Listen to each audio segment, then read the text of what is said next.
Hey, how's it going, everybody? If you're new here, welcome in. And if you've been here before, welcome back. I'm Rollshambo, the connoisseur and collector of all things sharp and shiny. And today, I'm excited to talk about one that I've been keeping my eye on for a while now. This is the Addicted to Knives H.A.L.T, or the H.A.L.T. And this came my way from the Lefty EDC pass-around group via Addicted to Knives, which is a YouTube channel, but this is a channel that's also designed this knife. And I believe, if I'm not mistaken, that this is their first knife design. And boy, they did a good job. They did a really good job. I didn't do an unboxing because typically I like to have an idea in mind when I come to the table with these things. Plus, I think that unboxings are just plain overdone anyways. So I believe that this is a really great knife, and if you agree with me by the end of this video and you decide that you want to get in on the pre-order, the pre-orders are going to ship somewhere between July to August. So definitely keep that in mind. We're coming up on the ship date.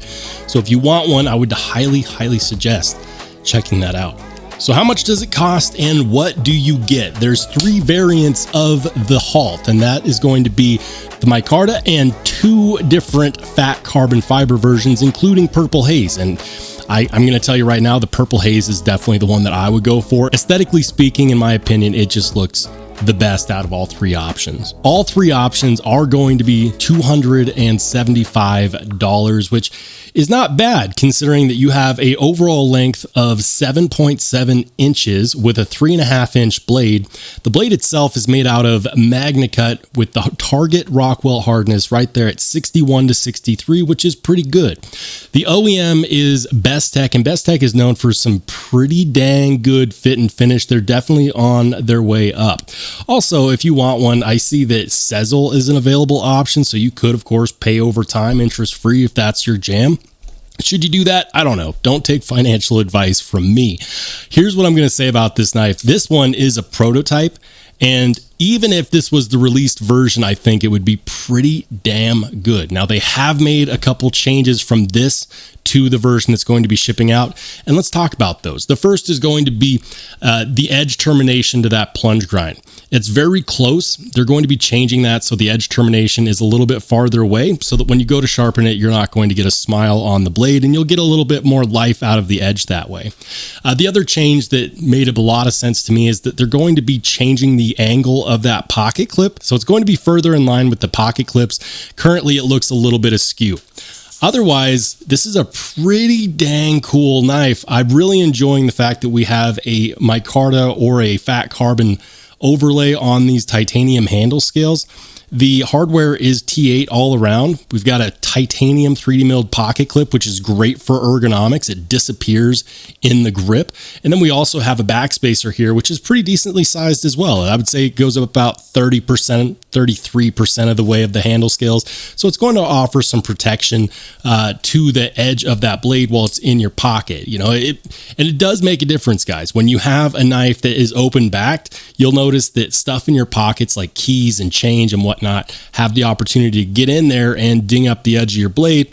With the backspacer, that's not an issue. It also helps with the ergonomics, which, by the way, are pretty good. Definitely pretty good. One of the benefits of micarta is that it offers a little bit of grip, but also if you're ever handling this knife in the rain, which you can because MagnaCut has extremely good anti-corrosion properties, micarta will tend to swell and offer more grip in the rain. So in an environment that people normally lose grip, with micarta, you gain it. So whatever you sacrifice, aesthetically speaking, to go with micarta, you definitely make up for it in functionality. It's running on a single-sided captive pivot with ceramic bearings and steel washers. And that means that you get no friction at all when it goes to close this. Be careful, because if you are not paying attention, that blade will come down and it can smash into your finger. And I guarantee if you do that, you'll probably need band-aids. Because it's thin behind the edge, it's going to be very slicey. The straight edge itself is going to be perfect for utilitarian type cuts, things like draw cuts, pull cuts, and also just moving through material in general. This is a slicer, and the blade and edge geometry are going to lend to a really enjoyable cutting experience. Now, there is no pocketed milling on the inside. They couldn't really do that because there's already cutouts for this overlay, but it's not a big deal. The weight is not a big deal. Something that I do find to be a little bit odd is when you look at it like this lock looks very similar to how brown knives on, say, like the FSD have their lock, where it just peaks up here at the top. And so you'd naturally think, oh, that's where I go to disengage it, right? And while you can, there's actually no cutout right there at the top to allow that to happen. The cutout instead is right here, which is where it would be on a normal frame lock. So that's a little bit interesting to me. I say interesting and not bad because there's no issue getting to that lock bar if you are disengaging it from that point specifically. But I do actually find myself wishing that maybe they had cut away at this angle right here so that you could disengage all the way up, and then that cutout right there would make a little bit more sense. How does it handle? How's the balance? How's the indexing?